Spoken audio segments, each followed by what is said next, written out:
FM, Clutch with Keon Rose. Thank you for joining me on the show today, making me just a small part of your day. You know that I appreciate each and every one of you.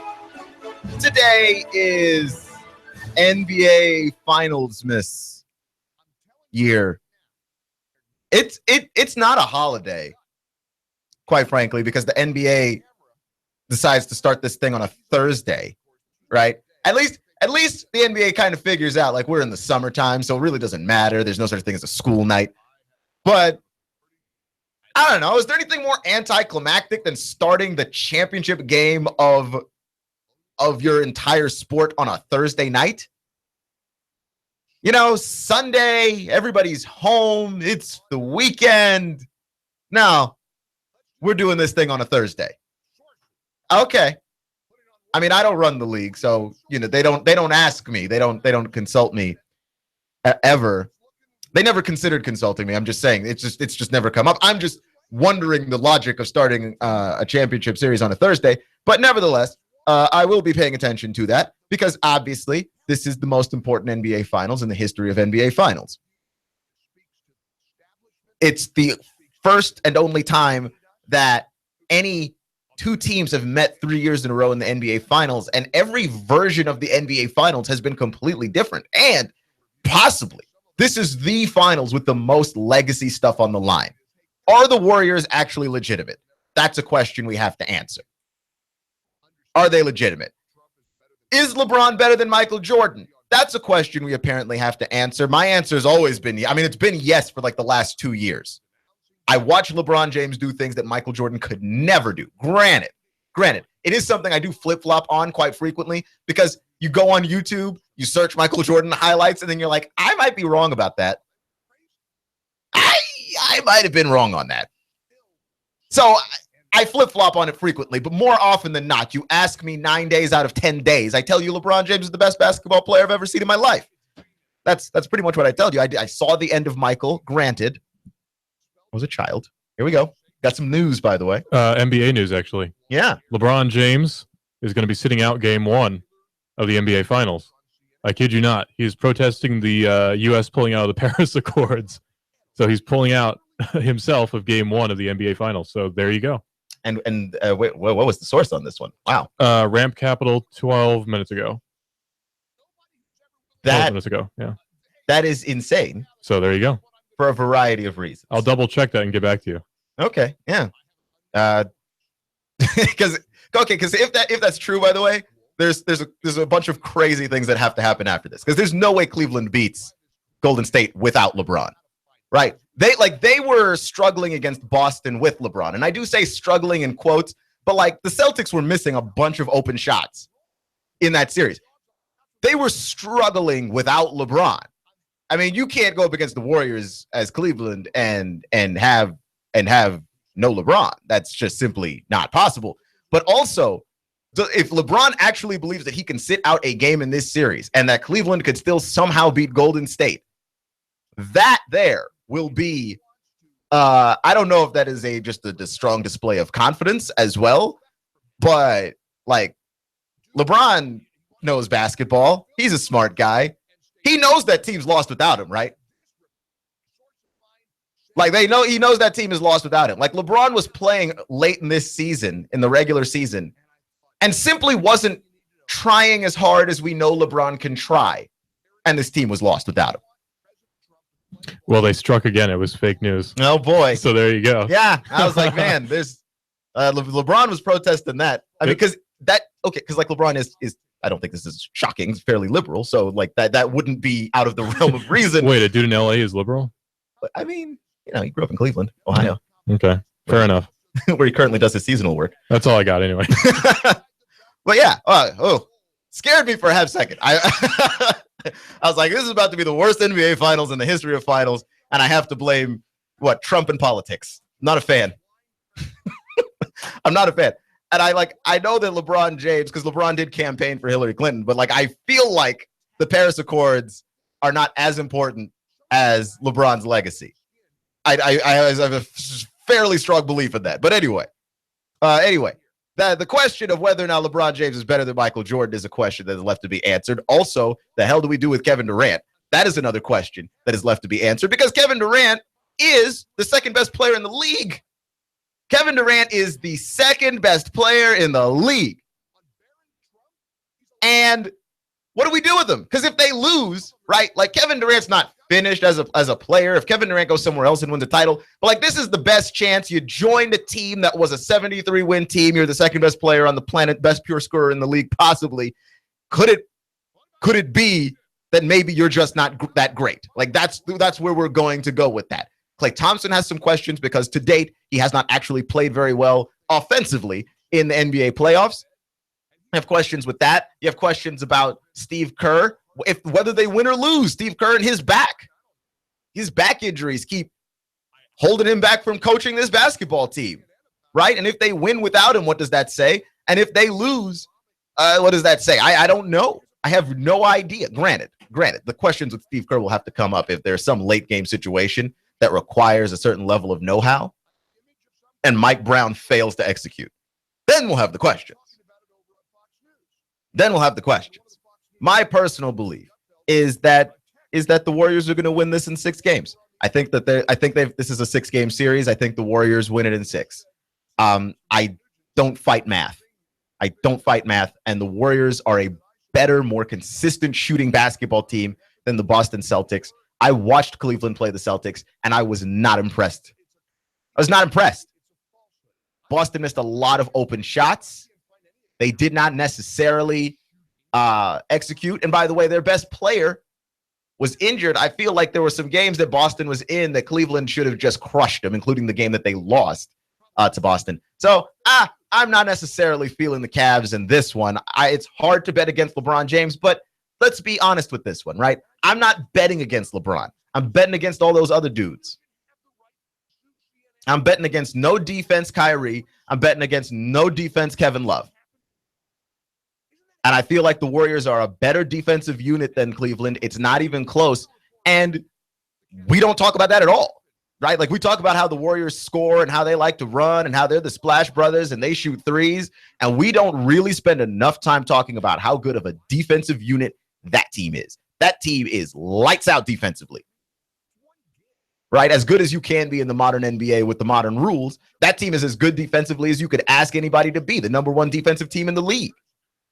Now, you're telling me we know they're better at offense. We know they're better than at defense. And the only thing separating the two teams is that one team has got LeBron on it. I'm sorry, but LeBron James has to play with teammates who are inferior defensively.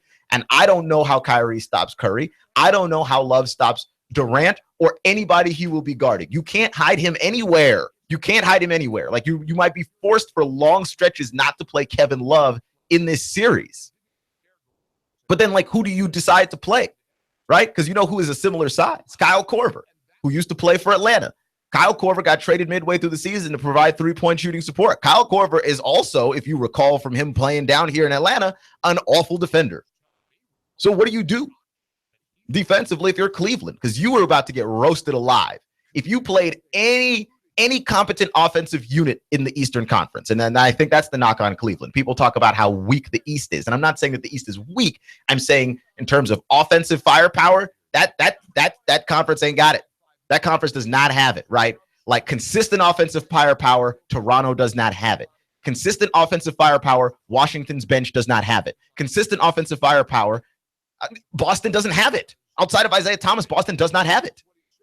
So, like you're Cleveland and you're working your way through those teams, and then you roll up on the Warriors. Like that's not a good matchup.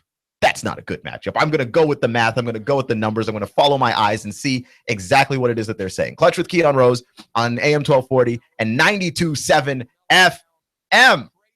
But what I really want to talk about today is Auburn and the SEC East. I talked a bit about it yesterday, but I just can't get off of this, man. Because Auburn brought up the move to the SEC East, right? Like Pat Dye, former Auburn coach, was talking about Auburn moving to the SEC East. He thought that was a good idea. Gus Malzahn hopped on the bandwagon and said, hey, I think that's a great idea too. I'd love to see Auburn in the SEC East. So now you've got a problem, right? Because if you move Auburn to the SEC East, you've got a conundrum with Alabama playing non-division games, of which they would now have to play 2 with Auburn and Tennessee. And unless you expanded the season by 1 more game, you simply cannot do that. So you've got two options. Either you expand the season by one game, which Greg Sankey said is not a thing. It ain't happening.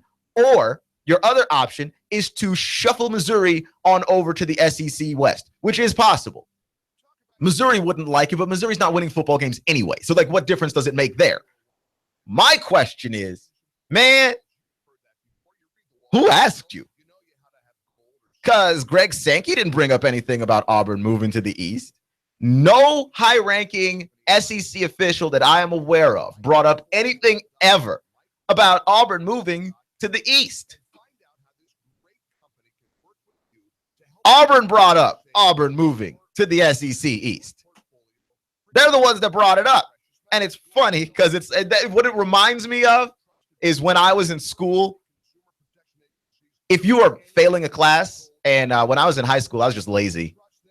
I wasn't dumb. I was just lazy. School was easy for me, and I just simply did not do my homework. You were falling behind in a class, so you'd want extra credit, right? Because you wanted something to be easy to make it up. But you notice it's only the kids that are behind in class that start to ask for the extra credit, especially when you start to get close to the end of the semester, and then you and your teacher are talking about it, and you're going, hey, hey, Ms. Collins, hey, how about some extra credit? Now, nobody brought up extra credit, right? Like Mrs. Collins didn't bring up extra credit. The kids that are actually passing the class did not bring up extra credit, right? The kids that know they're going to fail did not bring up extra credit either. You brought up extra credit. And why did you bring up extra credit? Because you might fail the class, but if you get that extra credit, you might pass the class, right? And that's where we are with Auburn. Auburn is looking around the SEC West and going, it's getting a little hot in here, right? A little toasty in here. First off, we can never beat Alabama. I don't know why, but it's difficult for us to do. The Iron Bowl is been rough lately, right? Beating Alabama is tough. And even if we do beat Alabama, like winning the division is still hard. LSU is getting better. Right? Texas A&M has been right there. They've started every season really good, and they simply cannot finish. Mississippi State, Dan Mullen, done a fantastic job down there. If Ole Miss ever comes back around, then what do, right? Like there is some level of it's getting a little tough in the West, and then you look at the East, and what do you see? You see Georgia getting better, but if you're Auburn, you're like, they're not as good as us, right? If Jacob Eason works out, that's as good as Georgia's going to be, as good as Jacob Eason is, in my opinion. Jacob Eason works out, well, you've got a tough team to beat. If he doesn't, well, it's not a wash, but it's not as difficult to beat them. Tennessee is going to be on a down year. I feel like everybody believes that this is the year that Tennessee fails to win 9 games. You look at Florida. Maybe Florida gets Malik Zaire. Maybe Felipe Franks is their guy. We don't know how good Florida's quarterback situation is going to be. So you are Auburn. You're feeling like you're better than Florida for the next couple of years, at least until Florida works this thing out with the quarterback position. So you know that. Like, yeah, let's move on over to the East. Let's move on over to the East. That way you can take the fast way home, right? Like you might pass this class. You might pass this class if you go to the East. Right, like I live pretty far away from the station. Right, I'm over in Ottawa, and there is a lot of traffic leaving Ottawa. Ottawa is a tough place to leave for whatever reason at a certain point in the afternoon, and so there's a lot of traffic there. And I'm trying to drive out. I'm trying to leave, and if someone ever offered me a path that was slightly easier than the one that I have to take to get out of Ottawa and get myself over to Hicks, right? Like get myself over to the Saudi Daisy area. If someone offered me a faster way to do that, I would absolutely 100% take it.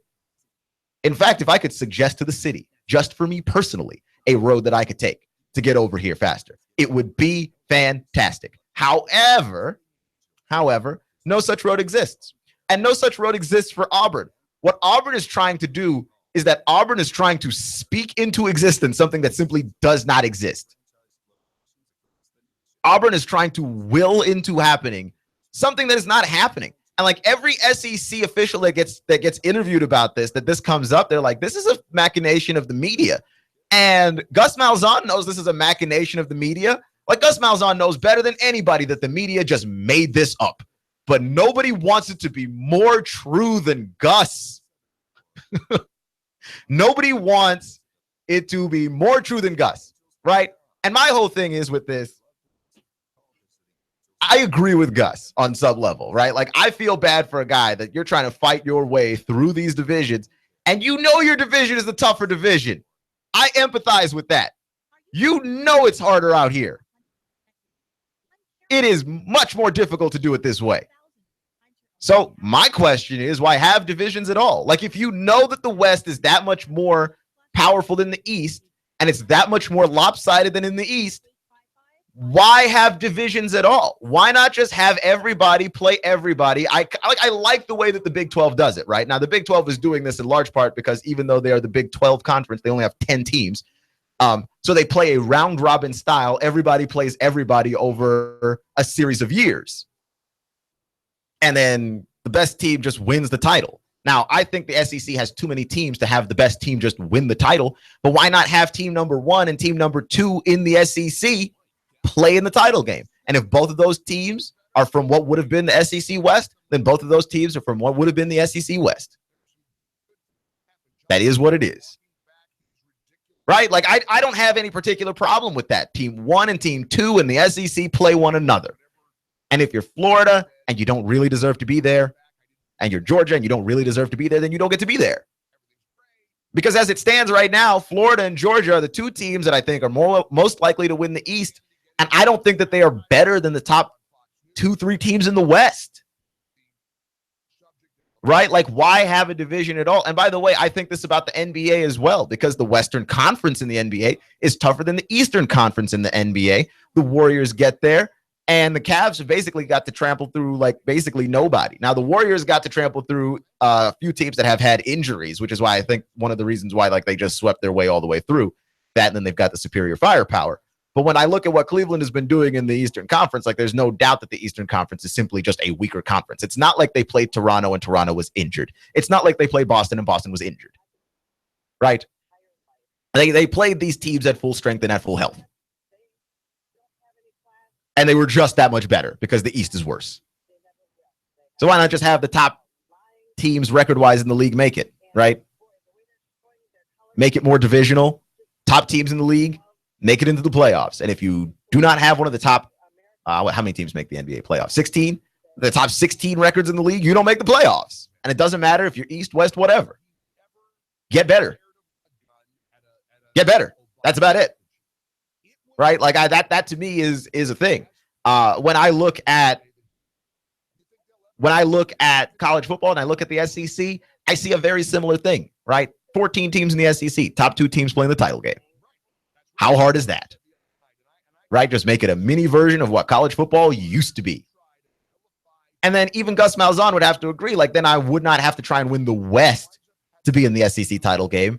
I would simply have to have the second best record. So it would be Alabama and whoever. Because I feel like a lot of teams in the West get discounted. Dan Mullen has been alarmingly good. Right? I looked at the Athlon Sports coaches rankings for college football for by conference, and Dan Mullen considered I believe the second best coach in the SEC. And you want to turn your head and go, well, what? But Dan Mullen, since he's been here, hasn't really done anything but win.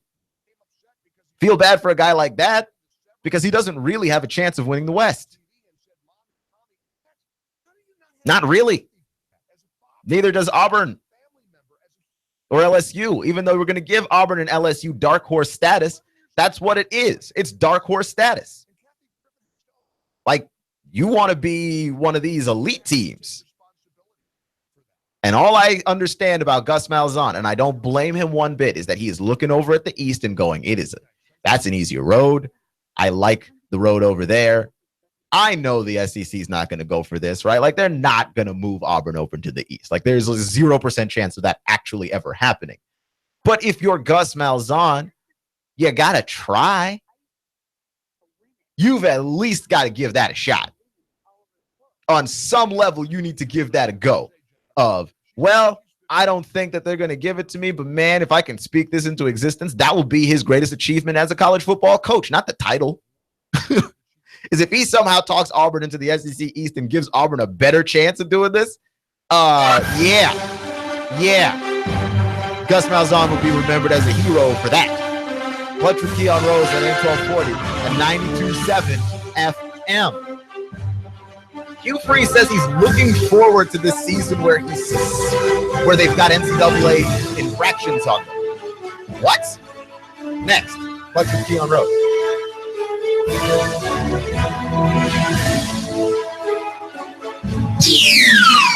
The Tennessee Valley's news, talk, and sports leader. Nooga Radio, AM 1240 and 92.7 FM. 3, 2, 1. Chattanooga Radio, AM 1240 and 92.7 FM's news now. A dog walking in the woods discovered skeletal remains in Cleveland. The police ran a forensics analysis on the bones and dental records and discovered they belonged to Joshua Arp, a man who was a suspect in a robbery case last year, believed to have stolen morphine pills. The cause of death, according to the medical examiner, is morphine overdose. Police posing as prostitutes arrested 11 individuals in a major prostitution sting in the East Lake area. The female police would pose as prostitutes and, when solicited, would turn around and arrest them. All 11 were charged with patronizing prostitution charges. Some were charged with possession of drug paraphernalia and unlawful carrying of firearms as well. Hamilton County emergency workers rescued a man who fell off of a bluff 75 feet to the ground below. This all happened on the Hogskin Branch Trail. He was taken by Hamilton County EMS to the hospital. Russell Stroud, Nooga Radio News, now. In-depth traffic, news, and information. Mornings on Nooga Radio, AM 1240 and 92.7 FM. Expect a few passing clouds, but dry out there through your nighttime hours. Mild overnight lows 62 to 65. For Friday, another fine day. Very warm, though, with lots of sunshine. Still mainly dry highs into the upper 80s. Upper 80s again on Saturday. Are you hungry? Stop into KFC today for an extra crispy $20 fill-up. KFC, it's finger-licking good. At participating KFCs, prices may vary, tax and substitutions extra. And I'm 1412 Chief Meteorologist Patrick Orr. On Nooga Radio, AM 1240 and 92.7 FM. Need windows? Hey folks, do you need new windows? Good news. Window Depot of Chattanooga has a great special going on right now. 10 high-quality, energy-efficient double-hung vinyl windows installed for only $29.90. That's right, 10 double-hung vinyl windows, only $2,990. And yes, they qualify for the TVA rebates. Call 894-0011. Window Depot of Chattanooga today, located at 5950 Shalford Road. Call 894-0011 today.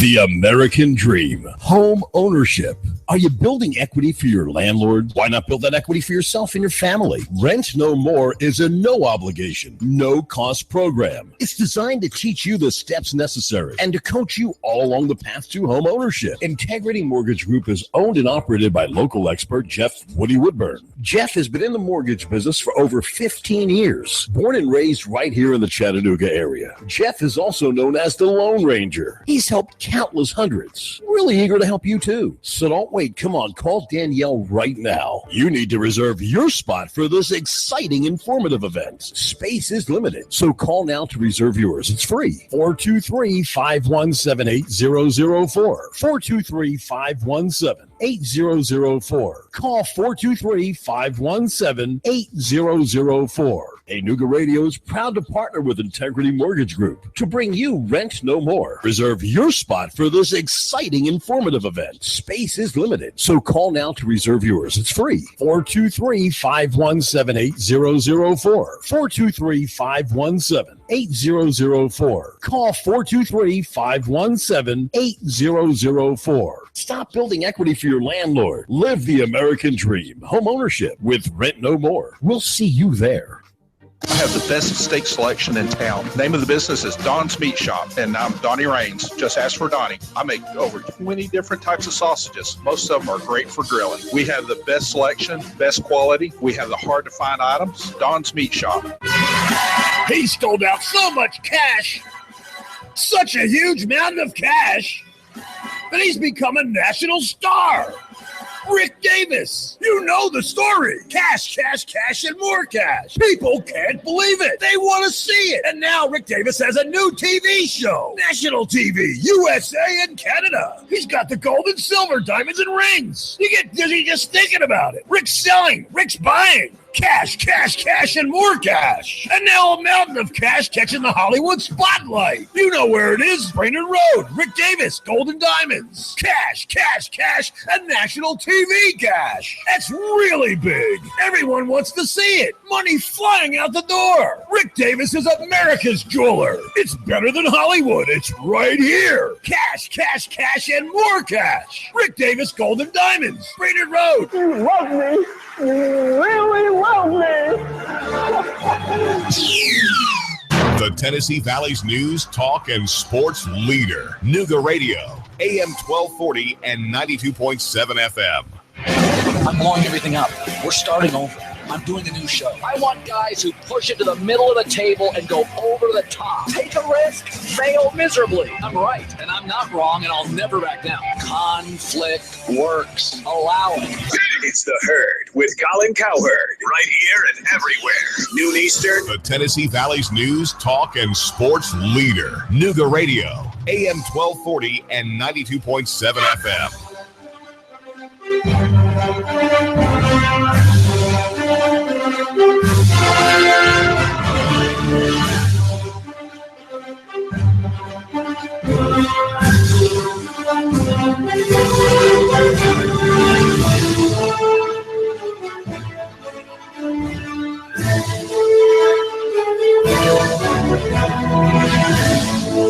So, again, I just have some thoughts on people that they make comments on life and they make comments on the world, and you just go, what? Are you living in the same world with the rest of us? Were you high? Like, I don't understand how people get to the conclusions that they get to. And I got two examples for you from the SEC, right? So my first example is Derek Mason, because Derek Mason is on some other level right now with the nonsense that has been spewing forth from his face. And by the way, Derek Mason is great. I like Derek Mason a lot. I think he's a good coach. I like what he's done at Vanderbilt. I like what he's done trying to get that offense to be, a little bit more open, a little bit more involved. It is a basic running offense. It's not like it's a power offense. It's not like anything special, but it's fairly prolific for what we've seen in the recent history of Vanderbilt football. And defensively, I mean, Vanderbilt will smother you to death. And then the special teams, they'll try and get some points that way and see if they can't turn a low-scoring game, turn a game into an ugly game, and see if they can't beat a lot of schools that they really ought to lose to in a really ugly game. And I've always said this since Derek Mason has been there. The last thing on earth you want to do is get into a dirty, ugly football game with Vanderbilt. There is no guarantee, no matter who you are, that you come out on the other side of that with a W. Right? Like if you just show up and straight up blow out Vanderbilt, that's a thing that you can do. If you can do that, if you can make yourself do that, do that. Because if you let Vanderbilt turn that into something where you've got to get in the dirt to try and win that game, yeah, there's no guarantee you come out there with the dub. And I don't care who you are. So this is not to go around bashing Derek Mason. But Derek Mason said something today that I double took so hard, I hurt my neck. Derek Mason said that there is no cheating going on in the SEC. What have you been watching? What league have you been watching? And we're not even going to get to the Ole Miss stuff, which we will get to in a second, right? Like the Ole Miss thing with all the infractions and the fact that this is as close to any as any team in the SEC has gotten to the death penalty without actually having the death penalty, where you're not eligible for postseason play. You're not eligible to play in the title game. You're not eligible for any of these things because you had so many infractions, right? It is insane. We're not even getting into that stuff, right? We're talking about Missouri men's basketball had major NCAA infractions as recently as last year. Last April, Alabama had to part ways with defensive line coach Bo Davis, right? So they had to part ways with his recruiting violations that they didn't really want to talk about. He was forced to resign. And Tennessee paid out $2.48 million to settle a Title IX lawsuit, which isn't cheating per se. It is shady as all get out. And had you been handling the Title IX stuff properly on the front end, you wouldn't be settling a lawsuit on the back end, right? So that entire thing with the SEC and bad behavior and cheating and pushing the boundaries of rules has been something that has happened in the SEC forever. What do you mean there's no cheating in the SEC? First off, this is not exclusive to the SEC. There is cheating in college football, end of sentence. There is cheating in college football, end of sentence. The SEC, which is college football's most prominent football conference, couldn't possibly be behind in the cheating. Let's not make things weird. The SEC cheats, and the SEC cheats a lot. All of the examples that I listed were just last year. Okay, this is not the history of SEC football scandal. This is just last year. So, no, I don't want to hear from Derek Mason about how there's no cheating in the SEC. That is absolutely alarming and absurd, right? And also, it doesn't seem as though the question was prompted by anything. Like he just said that we don't cheat here. It's almost like the guilty guy answering questions from the police, like the old Dave Chappelle bit goes. He's answering questions from the police that the police did not ask him. Right? Where were you last night? Man, I work at Burger King. Well, yeah, okay, cool. But where were you last night? You're answering questions that nobody asked you, which sounds awfully suspicious, right? Awfully suspicious is Dave Chappelle mentioned, right? Like you start answering those questions that nobody asked you. Nobody asked you if there was cheating in the SEC, but you took time out of your life to tell us that there is no cheating in the SEC. Now, apart from the fact that we all know that that's just absurd and ridiculous, and that there is, in fact, lots of cheating that happens in the SEC. Oh, constantly. Just constantly. The fact that we know that that happens, aside from that,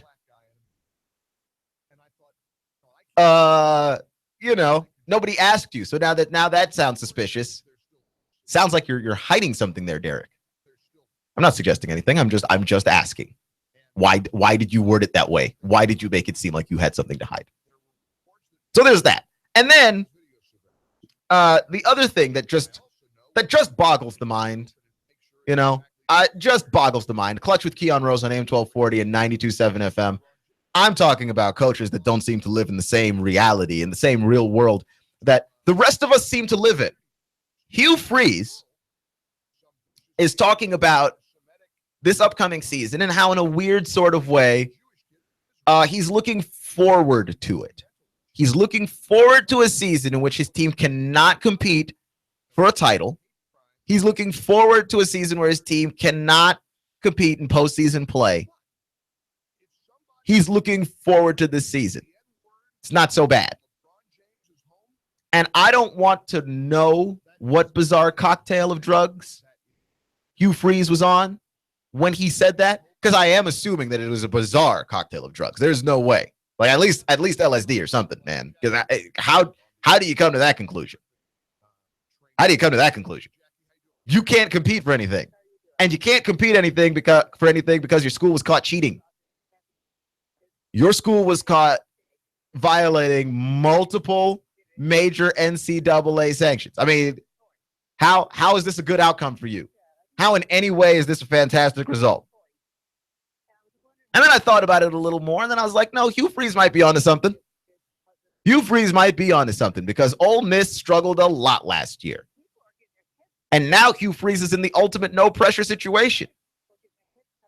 If they don't make it, if they don't have a good record this year, like what difference does it make? They couldn't have played for a title literally even if they wanted to. They're not allowed.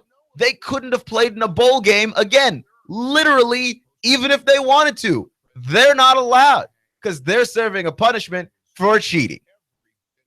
There's no pressure, right? Like Kevin Sumlin got the mandate from his athletic director yesterday. He better win some games or he's out the door. Right? And by winning some games, like the reason why you want to win these games is so you can compete for an SEC title, so you can compete for the West and hopefully be in Atlanta to play. Right? Like that's what you want. Yeah. I am not aware of a situation in which having that little pressure is ever a bad thing. Like Hugh Freeze might be having I might have to rework my now power rankings of happiest people in the SEC. Right? Like Hugh Freeze is not going to be number one. I stand by solemnly. My number one happiest person in the SEC simply must be Gus Malzahn. Simply must be. Just given everything that man has been through and the fact that he now has a quarterback. It simply must be him. But Hugh Freeze has got to be right up there. Hugh Freeze is playing ultimately with house money. Because if Hugh Freeze goes out there and he coaches well and Ole Miss has a great season, then you think of a new reason to keep Hugh Freeze on board. Right? He proves that he can still coach. He looks good. The program looks good. The organization looks good. We're moving in a positive direction. If Hugh Freeze coaches poorly, if the team does not do well, I mean, what did you want him to do? They're serving violation suspension. They were never going to play in the postseason. They could never play in the title game. Never mind that Ole Miss did the old Jedi mind trick that everybody does. You know, where you impose sanctions on yourself. You ban yourself from playing in the postseason. You suspend yourself so that when the SEC comes around to hand out punishments, and when the NCAA comes around to hand out punishments, there's not a whole lot left to punish. You're like, no, we get it. We are banning ourselves. It's okay. Please don't fire everybody and give us the death penalty. Please don't shut down our college football program for 5 years. Please don't do that. Yeah, the old Jedi mind trick that everybody tries to pull. Only in this case, it actually worked. Right? Like Ole Miss kind of got off. They're only really suspended for this year. From postseason play and from competing for the title, it's only a year. And when you consider that there was multiple NCAA violations, and they were major violations, and then you had Laramie Tunsil and the whole weed thing on draft day, and then the text that came out about Laramie Tunsil having his mother's light bill paid by coaches, that text that also surfaced the same day, which I don't know who they pissed off, but all that bad news bubbled up all at once. So yeah, no. Hugh Freeze looking forward to this thing. Like on one hand, it is kind of crazy. The idea that a season where it is ultimately pointless for you to do anything is a season in which you are going to stand there and say, yeah, I'm looking forward to this. But then on the other hand, it's the anti-Kevin Sumlin, right? Like you have absolutely zero pressure because there's nothing that you're allowed to accomplish anyway, even if you had a record good enough to accomplish it. Now, the only place where I call bull honky is this, where when he was talking about it, he was saying, well, I'm going to show these young men how to overcome adversity. That's what the purpose of this season is going to be. I'm going to keep a stiff upper lip. I'm going to be an example to these players as to how to overcome adversity when life hands you something that you did not necessarily expect. Yeah. Like you were showing them all of those life lessons when you were cheating. Right. You were teaching them about life when you were breaking all the college football rules in order to have a better football team. Because and nobody should overlook this at all, because Ole Miss got awful good at football awfully quickly. Like, everybody knew the jig is up then. They got good at football fast. So now you're starting to look around like, man, what happened to them? What have they been eating? Oh, they're just breaking all the rules? Cool. I don't really want to hear from Hugh Freeze about how he's trying to be an example to young men. Okay? I don't want to hear about how he's an example to his players. Like, you were such a shining example. You were the city on a hill while you were doing all of that cheating. Sure. Yeah. I buy it. I believe you. Except that I don't. If you want to be a good example to people, try not breaking major rules first. Right? Like, I don't want to hear about morality from a cheater. I just don't. Like, sure, maybe there is something that you could teach your players about overcoming adversity, but you should also teach them the part where it is entirely self-inflicted adversity. You know, the part where you did this to yourself. Like, the saying that you can teach them how to overcome something when life hands you something that you do not necessarily want is glossing over the fact that life handed you something that you brought on yourself. Right? You gave it to life and life just gave it back. Only harder and worse. Yeah, I don't feel bad for you.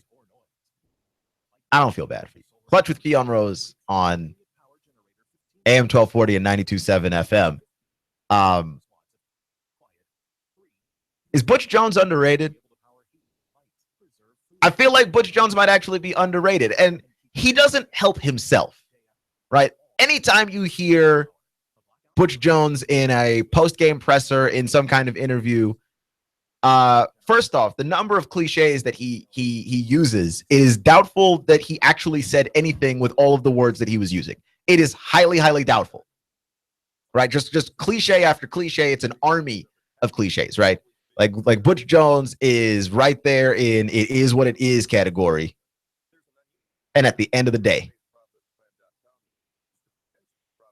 in fact, Butch Jones is so good at using cliches, he's made up his own cliches and then uses them ad nauseum. That is how good Butch Jones is at cliches. So he's not necessarily helping his case. And then, of course, like, you hear the man speak and you think, well, I could listen to this Butch Jones interview, or I could watch grass grow or paint dry. It doesn't sound interesting at all. But as a coach, and I understand there's a whole lot to hold against Butch Jones, right? Butch Jones has lost a lot of big games. He has lost a lot of big games in alarming fashion.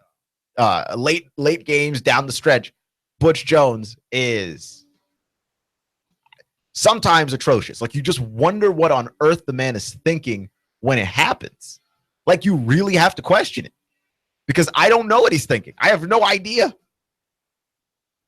It's the single most perplexing person possibly in college football in late game situations. Like, him and Bob Stoops for whatever reason. But is Butch Jones underrated? Because Butch Jones has taken the Tennessee football program to places that we never thought it was going to be this quickly after the Derek Dooley years, really, right? Like, the Dooley years, you can forget that, right? Like, Tennessee fans would love nothing more than to forget that Derek Dooley was ever born, much less coach their football team. Like, Tennessee fans would love that more than life itself.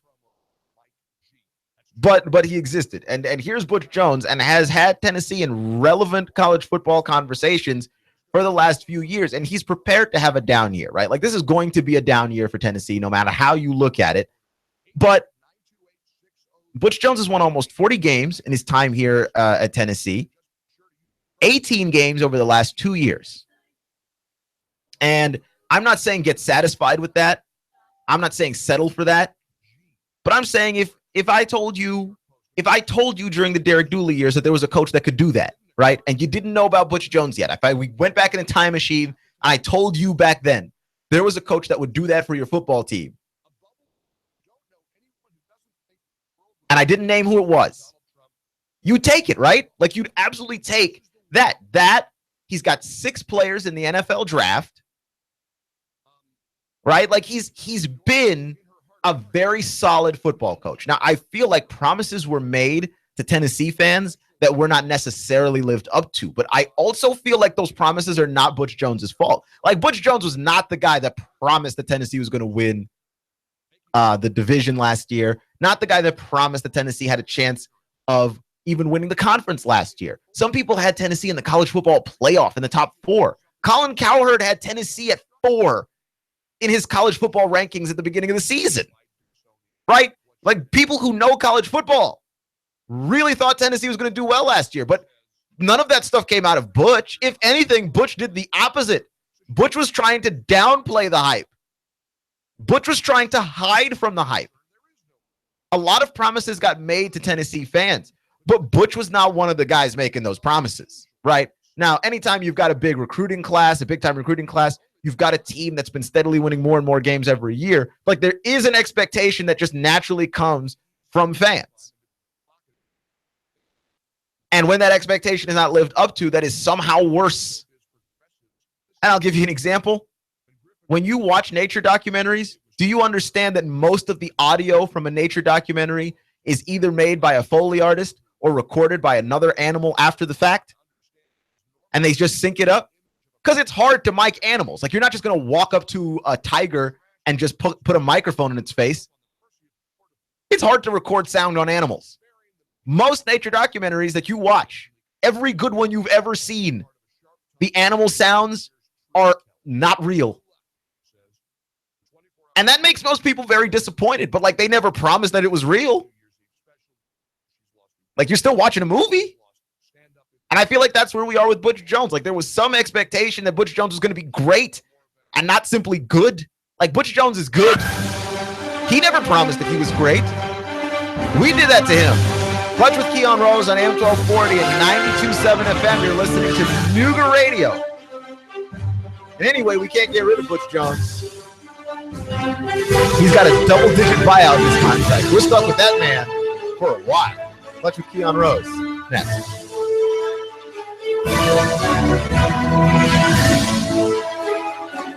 Nooga Radio, AM 1240, 92.7 FM. Competent, kind, caring, knowledgeable, experienced, great listener, great negotiator, in touch, accessible. If these are the characteristics you want and need in a realtor, you want and need Thomas DeMoss of Keller Williams Realty. Thomas is a very gifted realtor who puts the client's needs first. Whether you're buying or selling a home, Thomas is the realtor of choice. Thomas will help and guide you through each step of this very important process. For many of us, the purchase of a home is one of our largest investments and most important family and financial decision. Let Thomas use his 10 years of experience in the Chattanooga real estate market to give you the advantage you need when buying or selling a home. Buying a house? Thomas can help you navigate the emotional and somewhat anxious process of buying a home. For those of you who want to sell a house, Thomas uses his marketing and negotiating experience to help you sell your home for top dollar. Thomas is a local resident raising his family here in Hamilton County. He knows the area very well. For many agents, real estate is a job. With Thomas DeMoss, it's a passion and what he loves to do. Call Thomas today for a no-obligation consultation. He makes the process as simple as possible. Call 423-364-0028 and visit his website, northriverpropertygroup.com.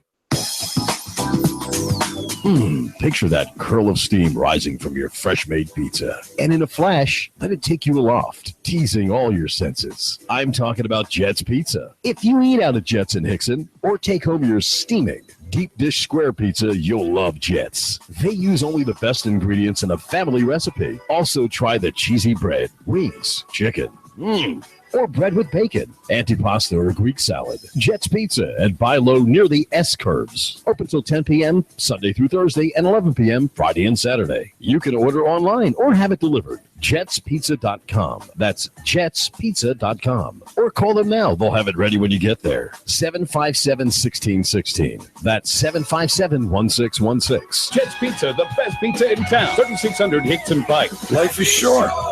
Eat better pizza. Let's get Jet's.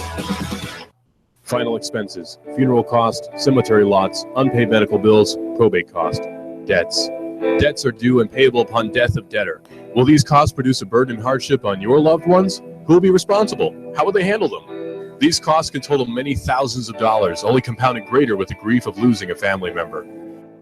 A safe and secure way to provide for these costs is with an affordable life insurance from Covenant Group Insurance and Financial Services. Covenant Group is a local company with local agents.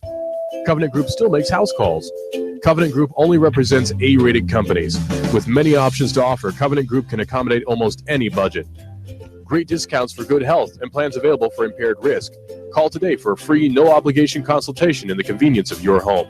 Call Steve or Jada at 423-855-8484. Call today, 423-855-8484.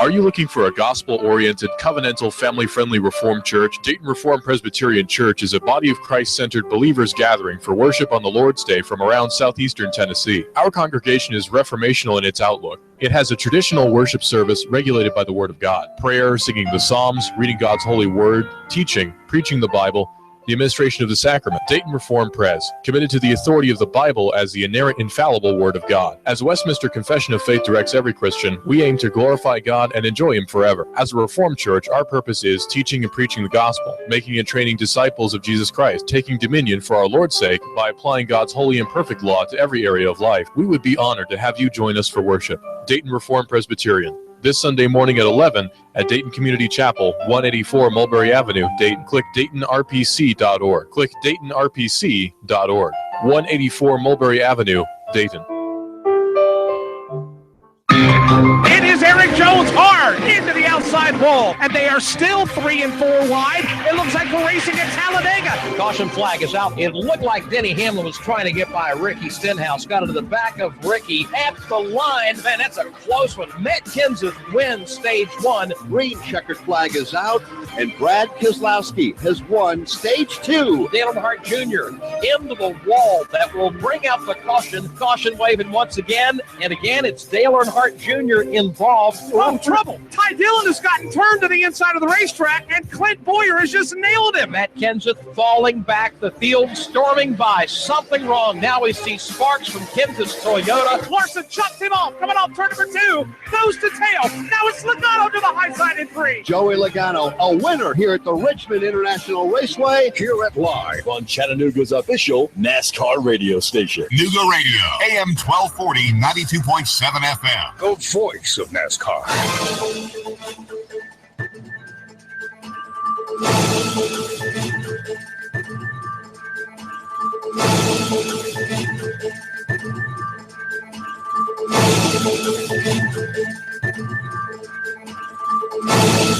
WBLZ HD4 Ottawa, W224AZ Chattanooga, WSDG Saudi Daisy Chattanooga. Au revoir to the Paris climate change deal. So we're getting out. Some strong reaction to the president's decision. It's a payoff to wealthy individuals, CEOs in the oil and coal and gas industries. This is the CBS World News Roundup Late Edition. I'm Dave Barrett. He had campaigned against it, and this afternoon the president says the U.S. will no longer be part of the 2015 Paris Climate Change Accord. Here's White House correspondent Stephen Portnoy. President Trump argues his predecessor got hoodwinked, agreeing to a deal that costs Americans too much. We don't want other leaders and other countries laughing at us anymore, and they won't be.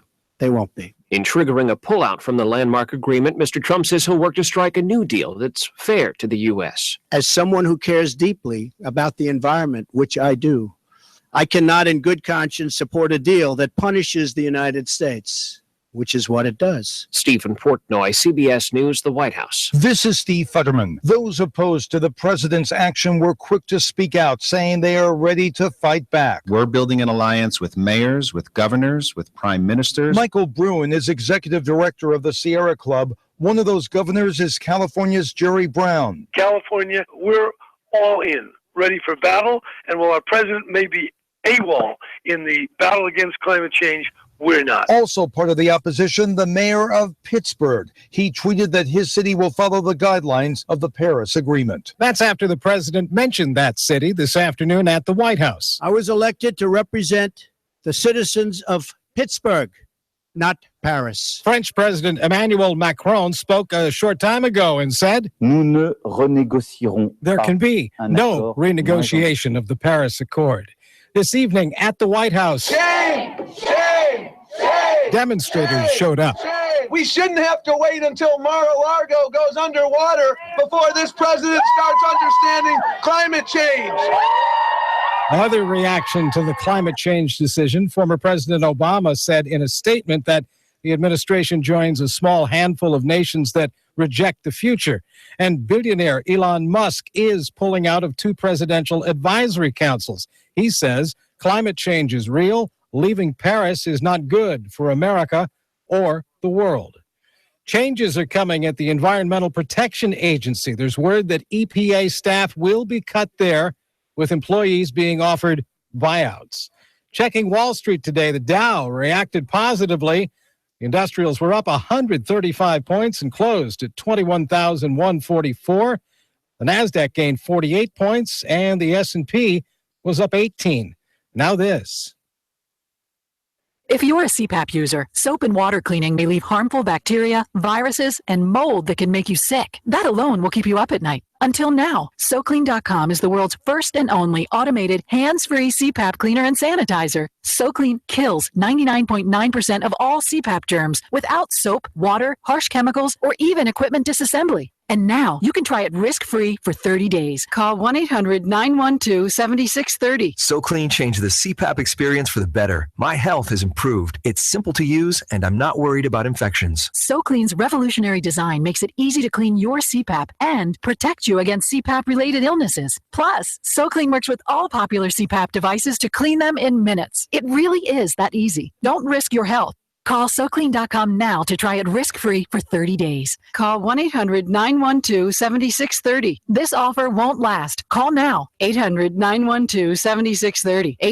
800-912-7630. Things appear to be set for former FBI Director James Comey to testify before the Senate Intelligence Committee.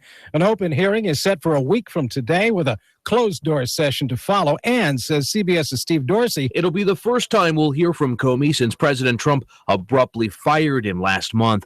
Comey's expected, however, not to testify about details of the FBI's Russia investigation after speaking with special counsel Robert Mueller, who's now leading the investigation. Former Trump advisor Carter Page has been the subject of an FBI probe.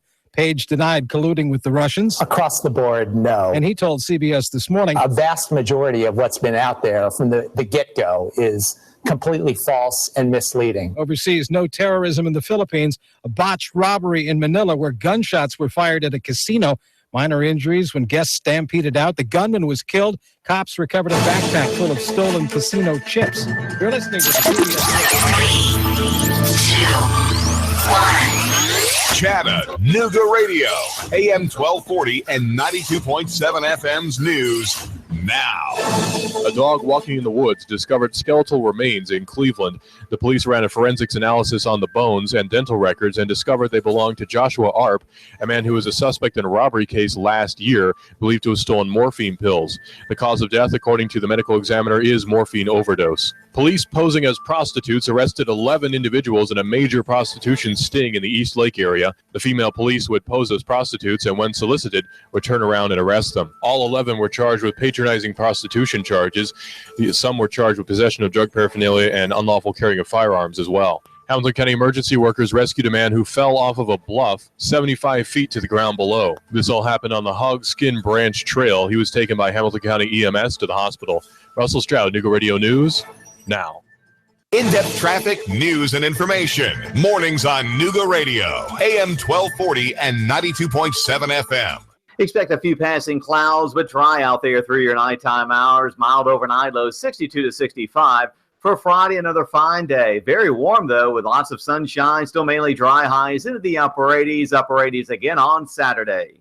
Are you hungry? Stop into KFC today for an extra crispy $20 fill-up. KFC, it's finger-licking good. At participating KFCs, prices may vary, tax and substitutions extra. And I'm 1412 Chief Meteorologist Patrick Orr on Nooga Radio AM 1240 and 92.7 FM. Nooga Radio, AM 1240 and 92.7 FM knows your opinion is important. So call 800-8949. Agree or disagree? Call 423-800-8949. 800-8949. Nooga Radio, AM 1240, 92.7 FM, and 95.3 HD4. News, talk, sports. Nooga Radio.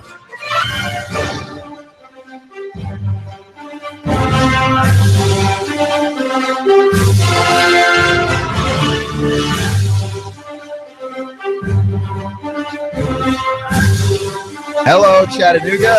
You're listening to AM 1240 and 92.7 FM. Clutch with Keon Rose here on Nooga Radio. And today is NBA Finals, miss. Who you got? Who you got? Seriously. Our phone number is 800-8949-800-8949. I got the Warriors in 6 because I like math and I like numbers, and the Warriors tend to pretty much hit that spot for me. And also, I have eyes. And I watched last year as the Warriors were up 3-1 in a series. Andrew Bogut, the rim protector, gets injured, and then Draymond Green gets himself suspended. And the entire fortune of the Cavaliers turned on those two things happening, right? Like, they were allowed back into a series they were more or less stomped out of because Draymond Green could not control his temper. He could not stop himself from hitting LeBron James in the undercarriage. And then Andrew Bogut gets hurt. And Andrew Bogut gets hurt every single year. It's his annual thing that he does, right? The Cavaliers actually added Andrew Bogut earlier this season, in an attempt for them to have some kind of rim protector, I imagine, also to go up against the Warriors. And Andrew Bogut was, and I am being absolutely serious here, Andrew Bogut was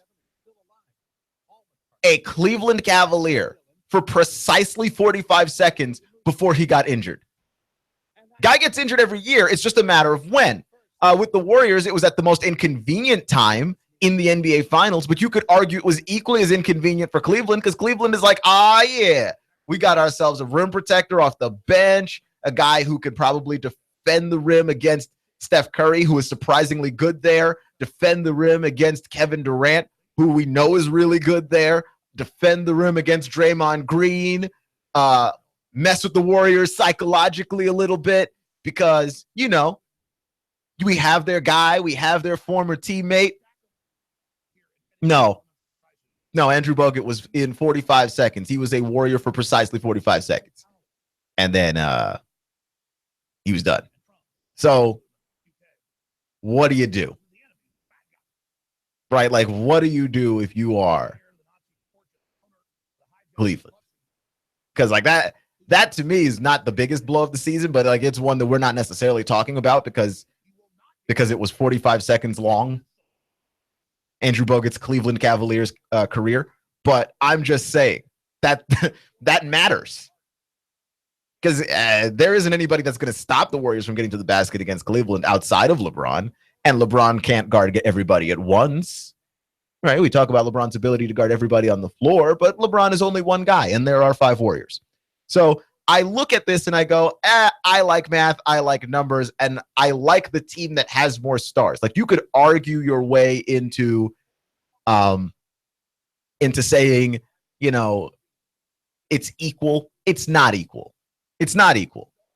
We talk about offense all the time like defense does not matter in the NBA. Like, yeah, we talk about scoring. It's the thing that you can count. It's the stat that you can see, but it's not the only thing that matters. And the Warriors are a better defensive unit than Cleveland is. And it's not close. Right? And there's going to be games where LeBron is just going to go berserk on you.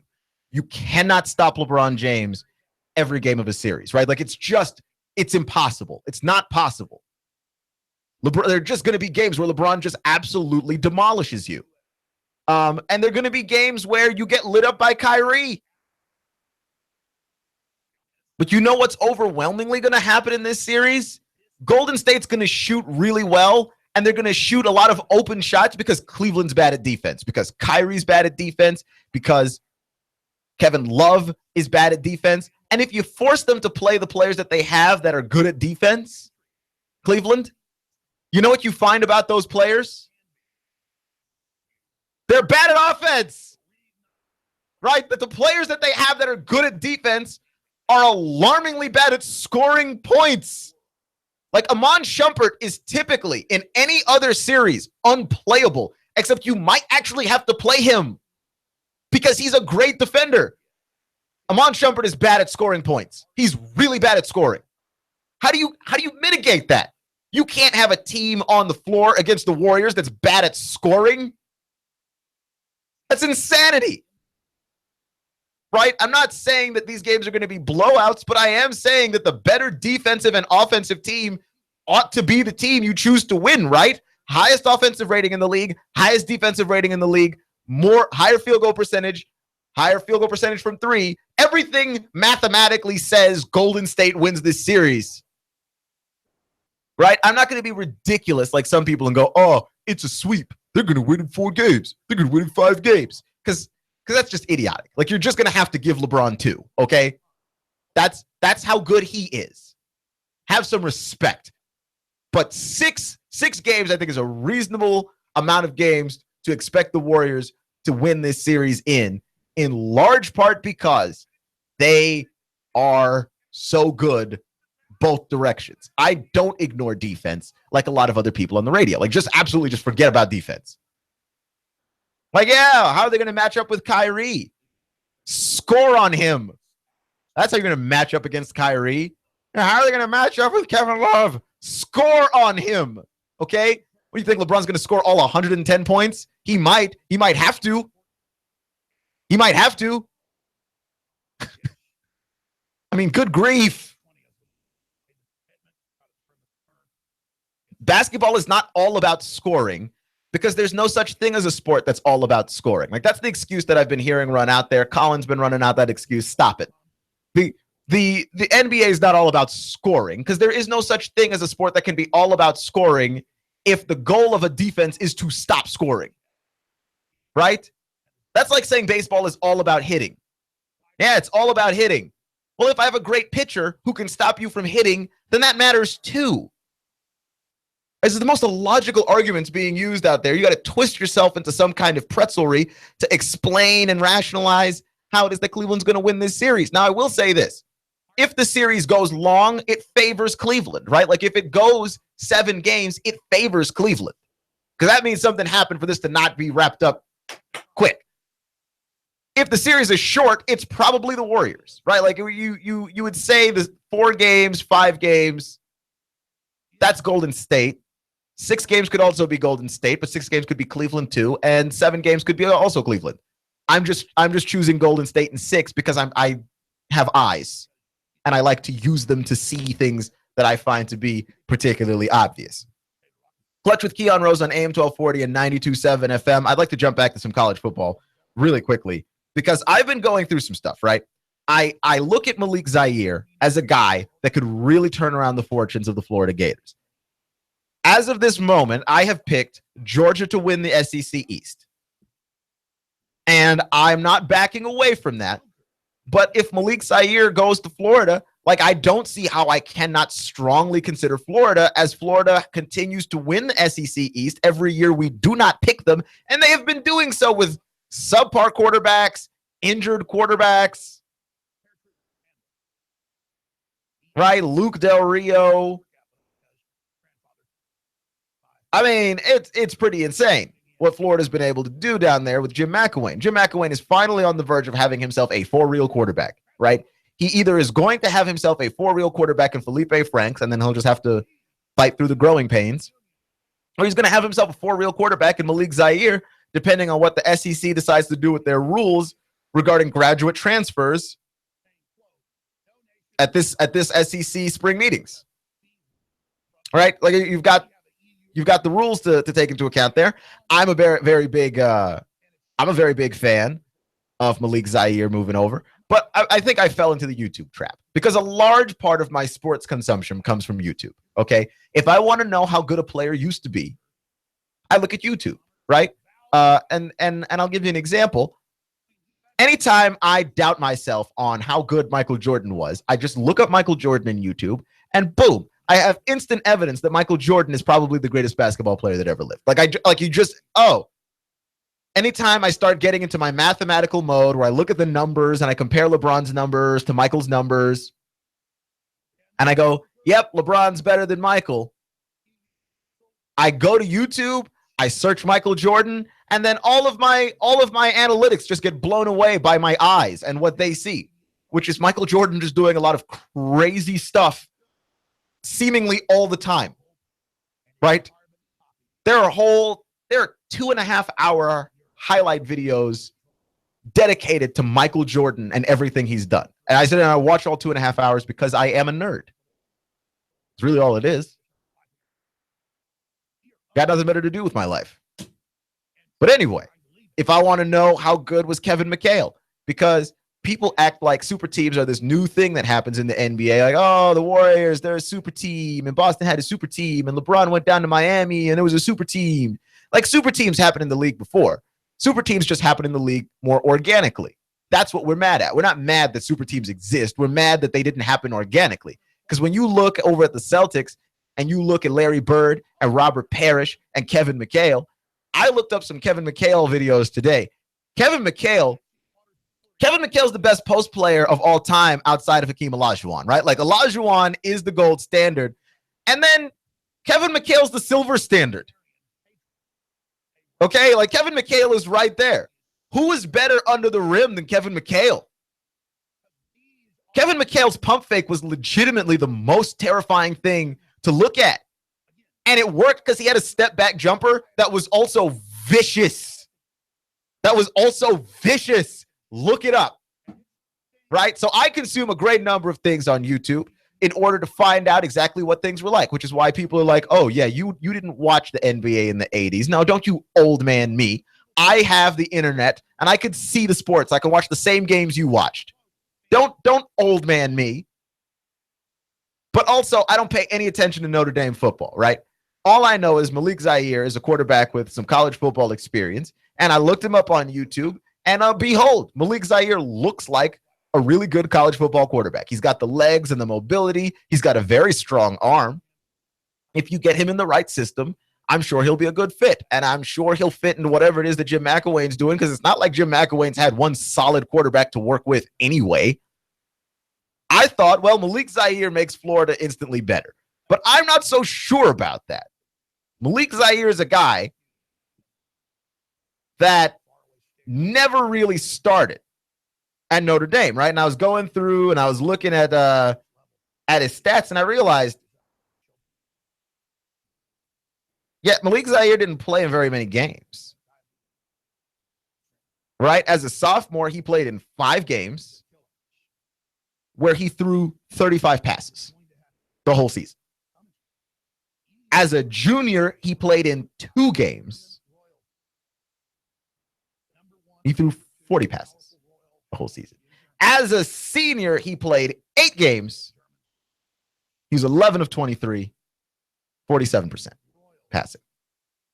Like, Malik Zaire did not play very well at all that last year, and that was also the most games that Malik Zaire had ever managed to play. Right? Like, Malik Zaire played a grand total of 15 games his entire time at Notre Dame. He was there 3 years. That's not good. Malik Zaire is injury prone, right? Like, Malik Zaire gets injured easily.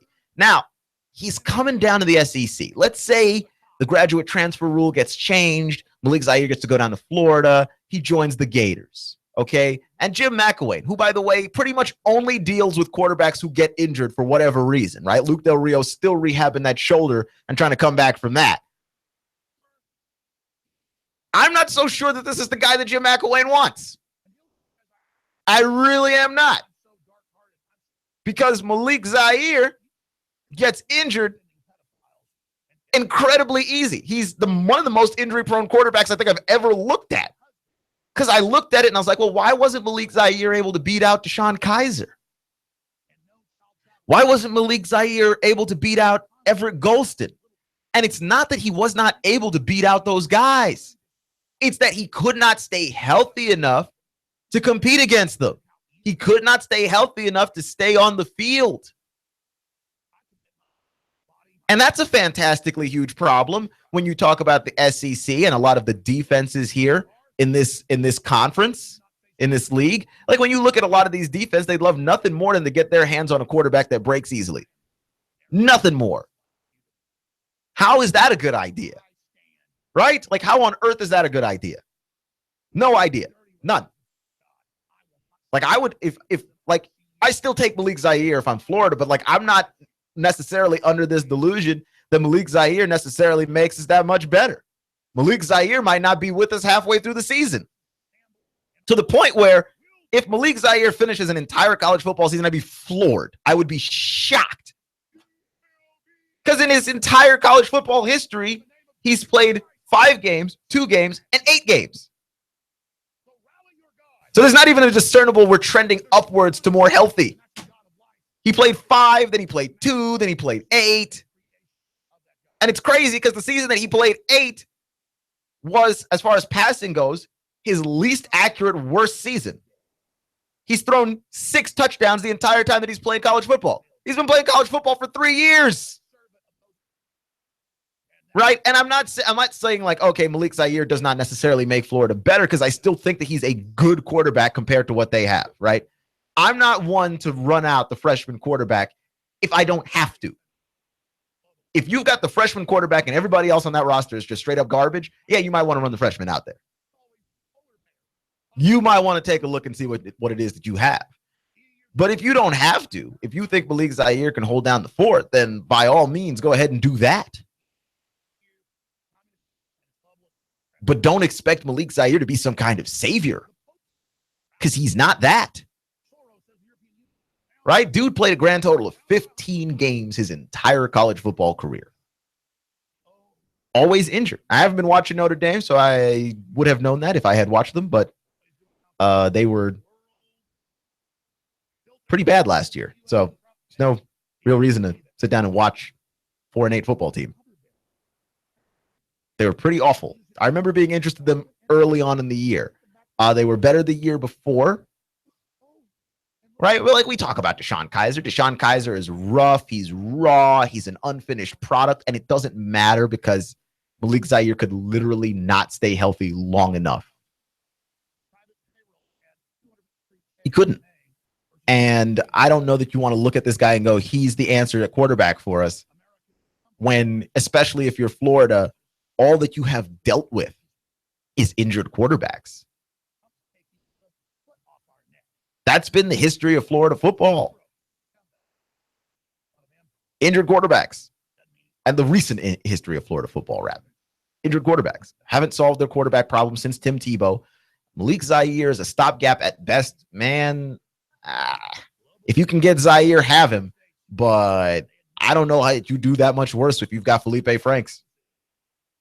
Because at least we know right now, what we know of Felipe Franks is that he's not injury prone.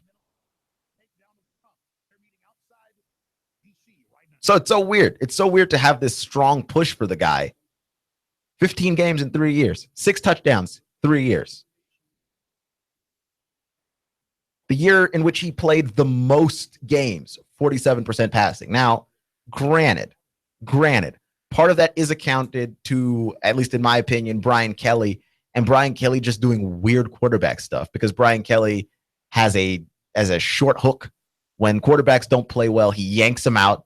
And so you've just got guys going in and out, in and out. And I've never been a fan of let's play 2 quarterbacks in one game, because quarterbacks have to get into a rhythm, right? Your offense has to get used to having you out there. And when you are not in rhythm and your offense is used to you not necessarily being out there, then it kind of blows up in your face. And Gus Malzahn learned the answer to that last year. I feel like college football coaches should have learned the answer to this by now. When has more than one quarterback ever worked in a game? Right? When does that ever work? Outside of situationally, when does it actually work? Right? Like, it's one thing to have a quarterback that's a goal line quarterback that's going to try and punch it in. You don't really expect him to throw. So, between the 10-yard lines, you don't really ever see the dude. But come on, man. Come on. So I might have overestimated Malik Zaire a little bit. right? I still think he's a good quarterback. And I think that that's all Florida needs. But how good is Malik Zaire going to be? And for how long is Malik Zaire going to be good if Malik Zaire has not made it beyond 8 games into a college football season? Not even 8. And in the season in which he played 8, that was the time that he attempted the fewest passes of his entire college football career. He played 8 games, only through 23 passes. And don't think that, well, maybe it's because he was rushing, because in the 8 games, he only rushed the ball 20 times for 34 yards. So, yeah, the whole Malik Zaire thing, maybe that works out for you. Like, maybe fighting so hard for this guy is what's in the cards for you. But overwhelmingly, fighting for Malik Zaire starts to seem a little bit like a lost cause. Clutch with Keon Rose on AM 1240, 92.7 FM. You're listening to Nooga Radio.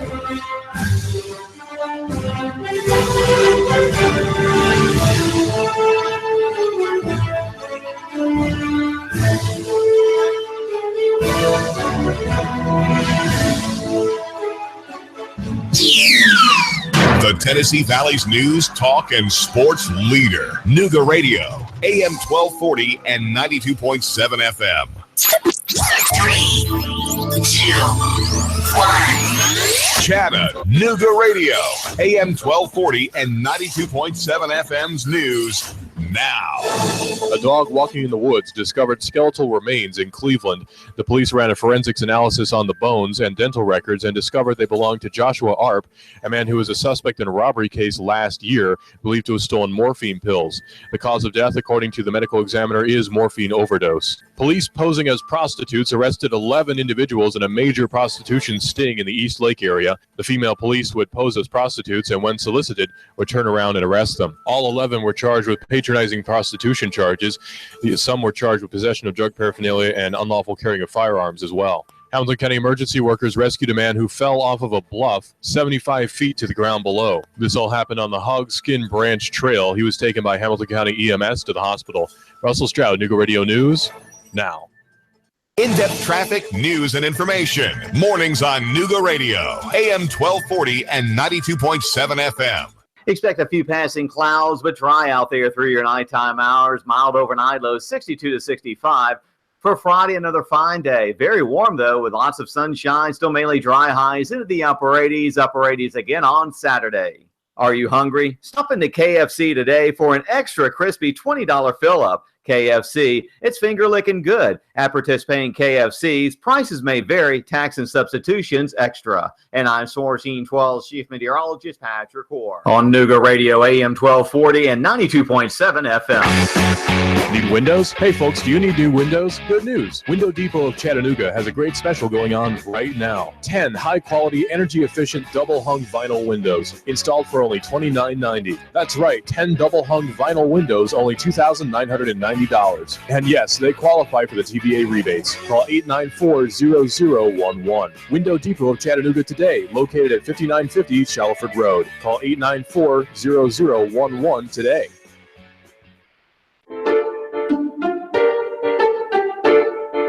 The American dream. Home ownership. Are you building equity for your landlord? Why not build that equity for yourself and your family? Rent No More is a no obligation, no cost program. It's designed to teach you the steps necessary and to coach you all along the path to home ownership. Integrity Mortgage Group is owned and operated by local expert Jeff Woody Woodburn. Jeff has been in the mortgage business for over 15 years. Born and raised right here in the Chattanooga area. Jeff is also known as the Lone Ranger. He's helped countless hundreds. Really eager to help you too. So don't wait. Come on, call Danielle right now. You need to reserve your spot for this exciting, informative event. Space is limited, so call now to reserve yours. It's free. 423-517-8004. 423-517-8004. Call 423-517-8004. Hey, Nooga Radio is proud to partner with Integrity Mortgage Group to bring you Rent No More. Reserve your spot for this exciting, informative event. Space is limited, so call now to reserve yours. It's free. 423-517-8004. 423-517-8004. Call 423-517-8004. Stop building equity for your landlord. Live the American dream. Home ownership with Rent No More. We'll see you there. I have the best steak selection in town. Name of the business is Don's Meat Shop, and I'm Donnie Raines. Just ask for Donnie. I make over 20 different types of sausages. Most of them are great for grilling. We have the best selection, best quality. We have the hard-to-find items. Don's Meat Shop. He stole out so much cash, such a huge mountain of cash, that he's become a national star. Rick Davis. You know the story. Cash, cash, cash, and more cash. People can't believe it. They want to see it. And now Rick Davis has a new TV show. National TV, USA and Canada. He's got the gold and silver, diamonds and rings. You get dizzy just thinking about it. Rick's selling. Rick's buying. Cash, cash, cash, and more cash. And now a mountain of cash catching the Hollywood spotlight. You know where it is. Brainerd Road. Rick Davis, Gold and Diamonds. Cash, cash, cash, and national TV cash. That's really big. Everyone wants to see it. Money flying out the door. Rick Davis is America's jeweler. It's better than Hollywood. It's right here. Cash, cash, cash, and more cash. Rick Davis, Gold and Diamonds. Brainerd Road. You love me. You really love me. The Tennessee Valley's news, talk, and sports leader. Nooga Radio, AM 1240 and 92.7 FM. I'm blowing everything up. We're starting over. I'm doing a new show. I want guys who push it to the middle of the table and go over the top. Take a risk, fail miserably. I'm right, and I'm not wrong, and I'll never back down. Conflict works. Allow it. It's The Herd with Colin Cowherd. Right here and everywhere. Noon Eastern. The Tennessee Valley's news, talk, and sports leader. Nooga Radio, AM 1240 and 92.7 FM.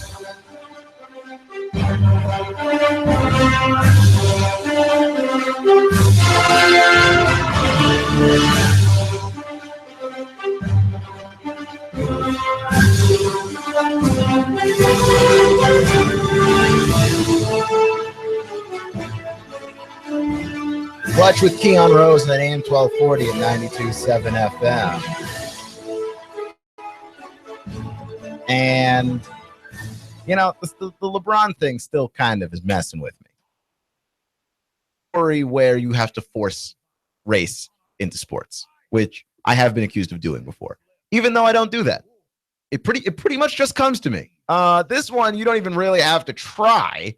LeBron James is the biggest sporting athlete in our nation.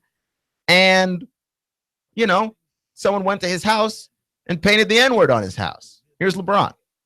No matter how much money you have, no matter how famous you are, no matter how many people admire you, you know, being black in America it's tough. And we got a long way to go. Well, because LeBron's in a position where you feel like, you would think rather, LeBron James would be out of the sphere of having that happen to him. Right? Like money just kind of fixes everything, right? Like money ought to make it so that this does not happen to you. Like a whole idea that you can buy your way out of the places where this is liable to happen. Because this is not just any house that LeBron has. This is his $21 million mansion. Like if any place ought to be a place where nobody is graffitiing that on your house, your $21 million mansion ought to be the place where that is, right? Like I feel like that's fair. When you pay lots of money to be in a really good neighborhood, you pay to be in that neighborhood because presumably the crime is lower, because people tend to be more intellectually curious and smarter, because the schools are better, and all of those things. LeBron is living in this neighborhood in Los Angeles. He's paying $21 million for his house. Like nobody ought to get close enough to LeBron's house to do that. And no one ought to be stupid enough to do that. Right? And And it just felt like at some point in America, like we were beyond this, right? Like we were moving in the right direction. And now this happens. And I don't know how to empathize with LeBron necessarily on the issue, but I could be certainly selfish and say, man, if LeBron can't get away from it, like what about me? I don't have a $21 million house. I don't have that level of money. I am not balling on any level. Right? I might scare up some fast food later. There is no balling happening with me. If I cannot even get to that level and feel like, okay, people are not going to be able to spray paint racial slurs on my house. At what level is that possible? Right? Because like we were talking about LeBron James, who earned every cent that he ever made, right? Like LeBron earned every cent he ever made. Playing basketball, endorsements, advertising, all of the business stuff that LeBron has been a part of. He's earned all that money. He was born poor. He did everything that America asks you to do, right? He did it the right way. He found something and he used it to change his situation, to make his life better, became a business person. He has eyes on owning a team. If LeBron James cannot be beyond this nonsense, who on earth is? Right? Like if he can't be past this, who is? You've got to tell me because I don't know. Right? Like there is a sort of hope, at least amongst black people, that on some level, if you make it far enough, like the concept of having made it, if you make it, quote unquote, right? Like if you make it, that earns you some level of distance from this. And it clearly hasn't.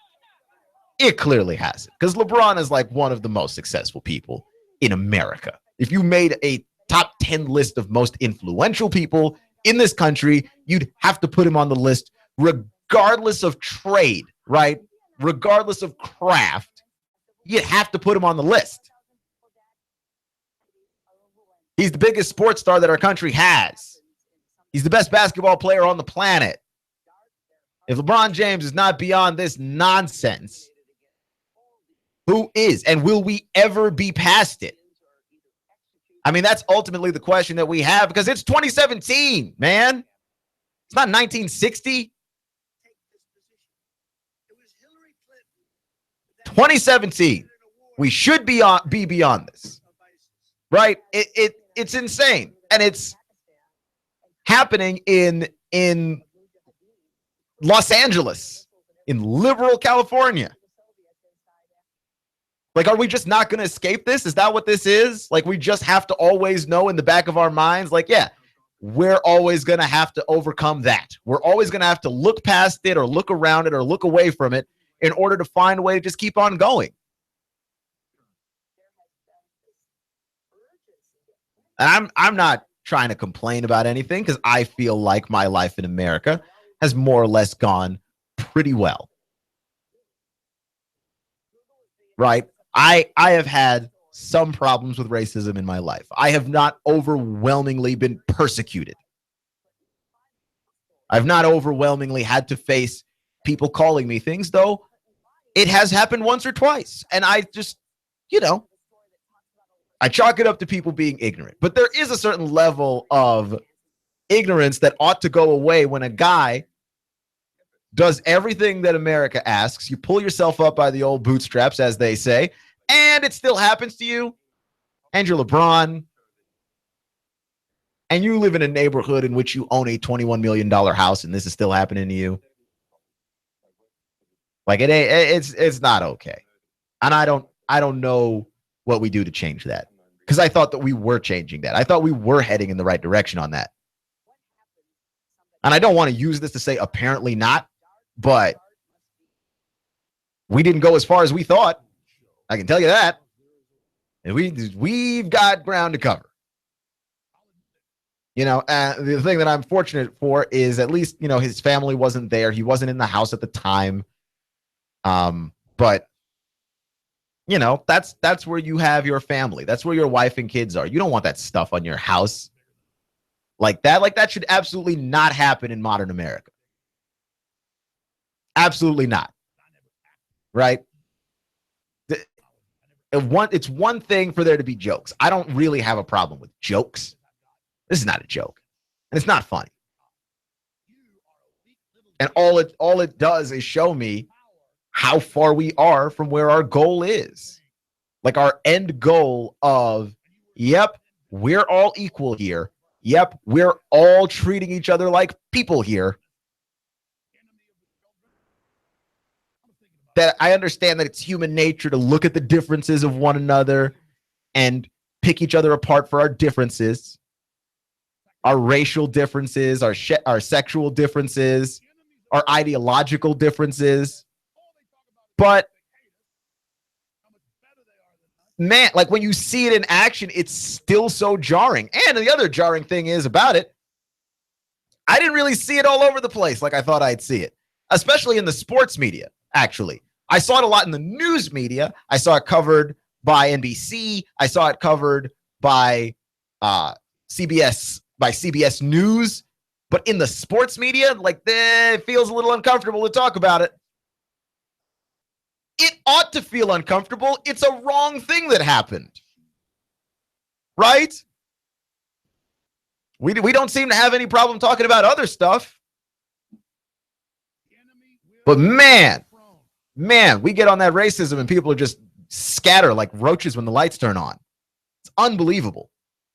Clutch with Keon Rose on AM 1240 and 92.7 FM. I get it's uncomfortable, but what do you want me to do about it? We're not there yet. And we're not a bunch of ostriches, so we're not sticking our head in the sand. Goodness. So I'm going to try and lighten the mood here somehow. Because I didn't want us to end on a down note, but we did have to go there. We didn't have to go there. Because if LeBron can't get away from it, who in America can? Right? Like if someone did that to my house, I would be livid. I would be enraged. I would be upset. But also, there wouldn't really be anything I can do about it. And also, I'm nobody. Right? Like I'm not anybody important. And my house is not $21 million. And I don't live in a neighborhood where that is impossible. I don't live in a neighborhood where that's absolutely impossible. So I get it. But man, the idea is if you make it, you at least earn the right to be free from straight up racial prejudice to your face, right? People might be cowardly and sneaky. Phil Jackson had the posse comment with LeBron earlier this year where he called LeBron James and his posse. What do you mean his posse? You mean his group of friends?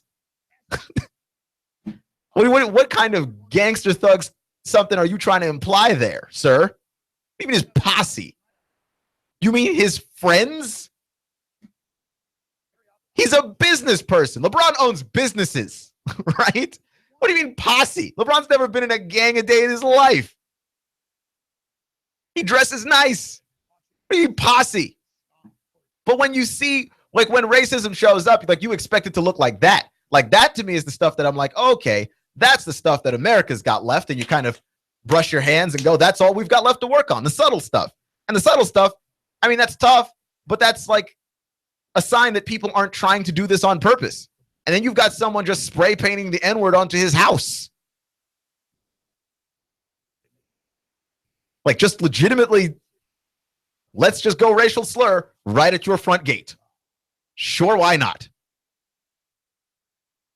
And it was the obvious stuff that I thought we left behind. And we haven't. It's still here. And then you've got the tombs of Jewish Americans being desecrated and the African American History Museum. Someone left a noose. Like, I mean, all of this stuff, man. Like this stuff should be gone. This stuff should be gone because we're better than this as a country. I honestly believe that we're better than this. But how is this still happening?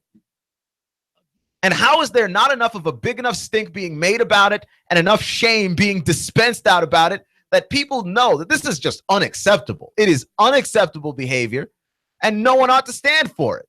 I won't, you shouldn't. Right? Like we're all in this together thing doesn't really work if you ignore what we're all in it together against. Is all I'm saying. Clutch with Keon Rose on AM 1240 and 92.7 FM. So, attempting in some bizarre way to lighten the mood because it got dark. But when someone spray paints the N-word onto someone else's house, it will get dark. That's how these things tend to go. But if we go to SEC football, if we go to college football, I do have a funny thing for you. Derek Mason suggesting on any level that there is no cheating happening in the SEC. None. He does not believe there to be any cheating of any variety happening in the Southeastern Conference of football. Right. Now comes the part where we throw our heads back and laugh. Ready? Ready! Yeah, come on. Come on, Derek. Come on, Derek. What are you doing? What are you doing? If we're talking about just SEC stuff last year, right? We had the Ole Miss NCAA violation. We had Missouri men's basketball and their violations. We had Alabama parting ways with the defensive line coach over recruiting violations. We had Tennessee in a Title IX lawsuit that they ended up settling for $2.48 million because, things were not reported properly in the way that they should have been. Some of the stories that came out of Tennessee regarding players being involved in sexual assault, not good. Those players probably should not have been allowed to continue to play football, but they were, So you got a problem there. It's not exactly cheating, but the result is let's allow good players to play because they're good players, despite the fact that they are, at least in those moments, acting as awful, awful, awful people. But no. You got Derek Mason telling us it's all good. It's fine. Nothing to see here. Everything's perfectly all right now. We're fine. We're all fine here now. Thank you. How are you? Yeah. Thanks, Derek. We're good. Good here.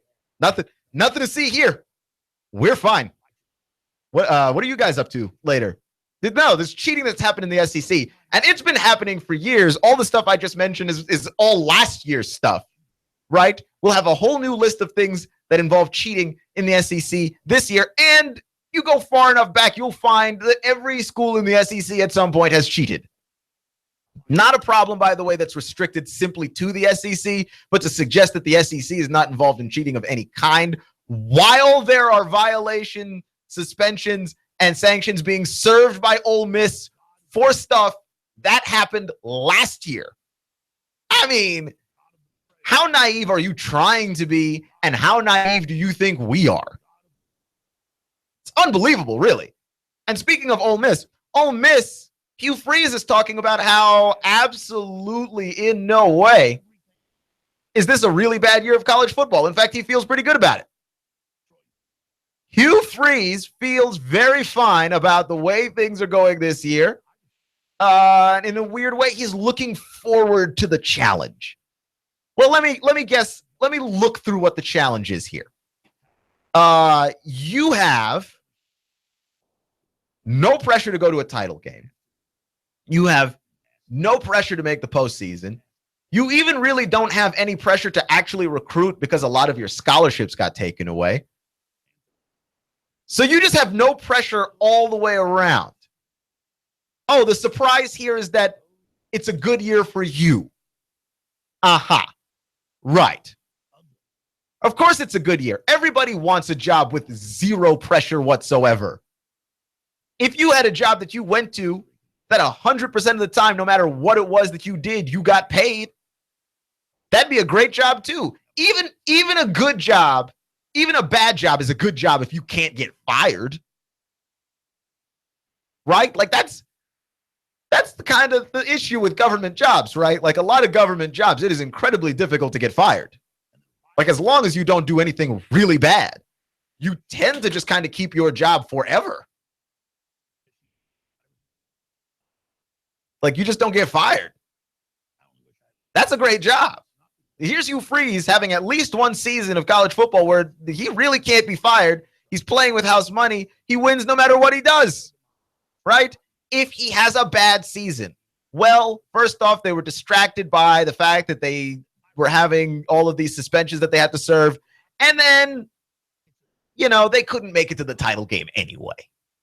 They couldn't play in the postseason anyway. And if he coaches and they play well, he's exceeded expectations. They're moving in the right direction. Hugh Freeze looks brilliant. He really can't lose. He's the anti-Kevin Durant, right? Because Kevin Durant's in the opposite situation. If Kevin Durant wins in the NBA Finals, well, you went to the best team in the league. What did you expect? That's what you were supposed to do. If Kevin Durant loses in the NBA Finals, boy, you should have won in the NBA Finals. You went to the best team. That's what you were supposed to do. He's kind of in a lose-lose situation on that front, though I argue that there is no such thing as a lose-lose situation when you're going to walk away a champion, right? Like, sure, in the eyes of fans and the media, Kevin Durant can't win. But in the eyes of, I have a giant ring on my finger with lots of diamonds that says NBA Champion 2017 on it, he's a fantastical winner there, actually. It's hard to argue that the winning is not absolute in that way. Kevin Durant does not care what you think. Kevin Durant does not care what I think. Why on earth would it be that? So yeah, NBA Finals tonight, game 1 tipping off. I'm taking the Warriors in 6 games because my eyes work and I watched the last 2 finals. Cleveland down 3-1 absolutely does not win that NBA Finals without a little bit of help from Andrew Bogut injuring himself and Draymond Green being Draymond Green and doing Draymond Green things. It's a little bit different now. It's a little bit different. And they've added Durant, who, you know, come on, that series went 7 games and they had Harrison Barnes. We are acting like this thing is close, and it's really not that close. This is a 6-game series, 5 games at the least, but I would say 6 because you got to be respectful of King James, of what that man is able to do on a basketball floor as the greatest basketball player that we've ever seen, by the way, win or lose. Win or lose, okay? Clutch with Keon Rose on AM 1240 and 92.7 FM. Remember, folks, it's not how you start, it's how you finish. Stay clutch, and I'll see you in 24 hours. Make sure to check us out on our website, NoogaRadio.com, where you get access to our Facebook, our Twitter, and our YouTube channel. We'd love to hear from you, so drop us a line. That's NoogaRadio.com. Nooga Radio, AM 1240, 92.7 FM. Competent, kind, caring, knowledgeable, experienced, great listener, great negotiator, in touch, accessible.